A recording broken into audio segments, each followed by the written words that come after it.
Hello guys, how are you? Hope you all are doing well. Today I'm back with one of the most interesting video. In this video tutorial guys, we will learn how to add a VPN connection to your Windows 11 PC or in your laptop. Okay, so for this guys, you can follow this easy and simple method.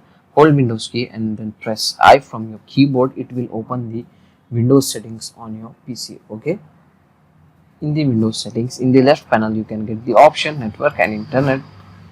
Just click and open it, and in the right panel here you can get the option VPN. Just click and open it, and now I want to add the VPN connection. Just click on add VPN. Okay, it will open the new pop-up window on your PC.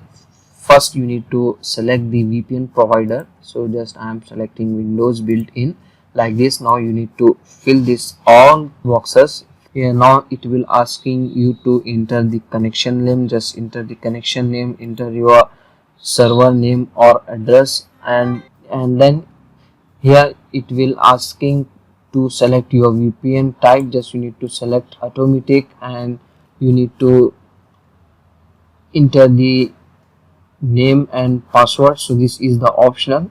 After this guys, just click on save. Okay, after doing this guys, after adding the VPN connection to your PC, now go back here in the home page of your VPN. Here you can get your VPN connection. Now if you want to connect, just click on connect option. That's it. Okay, so this is a very easy and very simple method to set up a VPN connection to your Windows 11. So that's it for today guys, the short and simple video. Hope you enjoy this. If you enjoy, please guys like, share and subscribe to our channel. Thank you very much.